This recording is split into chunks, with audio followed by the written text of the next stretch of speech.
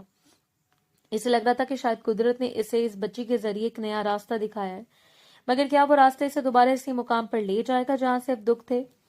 کئی ماہ گزر گئے اور حویلی کی فضاؤں میں دعا کی ہنسی دوبارہ سے رچ بس گئی تھی۔ حمزہ نے اپنے قول کے مطابق دعا پر کبھی کوئی فیصلہ مسلط نہیں کیا، بلکہ وہ ہر روز اپنے عمل سے اس ٹوٹے ہوئے مان کی کرچیاں چنتا رہا، بس دعا کی چھوٹی چھوٹی ضرورتوں کا خیال رکھتا، اسے وہی عزت دیتا جس کی وہ حقدار تھی۔ ایک شام جب سورج حویلی کے پیچھے غروب ہو رہا تھا، دعا صحن میں بیٹھی انایا کو سبق پڑھا رہی تھی۔ حمزہ ڈیرے سے واپس آیا اور دور کھڑا اس منظر کو دیکھنے لگا۔ ایسے لگا جیسے اس کی زندگی کی ساری رونقیں ان دو ہستیوں کے گرد سے مٹ آئی ہیں۔ دعا نے نظر اٹھا کر اسے دیکھا اور پہلی بار اس کی نظروں میں وہ بیزاری یا خوف نہیں تھا جو شہر کے اسکول میں تھا، بلکہ ایک سکون اور قبولیت تھی۔ کچھ دن بعد گھر والوں کی موجودگی میں نہایت سادگی سے دعا اور حمزہ کا دوبارہ نکاح پڑھایا گیا۔ جب نکاح خواہ نے دعا سے اجازت مانگی تو اس نے پورے یقین کے ساتھ قبول کہا، کیونکہ اس بار یہ کسی خاندان کی ضد یا مجبوری کا سودا نہیں تھا، بلکہ ایک ایسی محبت کا اقرار تھا جو پچھتاووں کی آگ میں تپ کر کندن بن چکی تھی۔ رات کو جب حمزہ کمرے میں داخل ہوا تو اس نے وہی پرانا وائس نوٹ والا موبائل دعا کے سامنے رکھا۔ دعا نے اسے سوالیہ نظروں سے دیکھا تو حمزہ نے نرمی سے کہا، آج اسے تم خود مٹا دو دعا، تاکہ ہمارے ماضی کا آخری نشان بھی ختم ہو اور ہم صرف اپنے مستقبل کی بات کریں۔ دعا نے کانپتے ہاتھوں سے وہ میسج ڈیلیٹ کر دیا اور موبائل ایک طرف رکھ کر انایا کی طرف دیکھا جو ان دونوں کے درمیان گہری نیند سو رہی تھی۔ اس نے محسوس کیا کہ قدرت کبھی کبھی ہمیں ٹھوکر اس لیے لگاتی ہے تاکہ ہم صحیح راستے کی قدر کر سکیں، اور رسوائی کی اس رات کے بعد آج یہ خاموشی اور پروقار رات اس کا اصل انعام تھی۔ حویلی کی دیواریں اب اسے قید خانہ نہیں بلکہ ایک مضبوط پناہ گاہ لگ رہی تھیں، جہاں اس کا مان اب کبھی نہیں ٹوٹنے والا تھا۔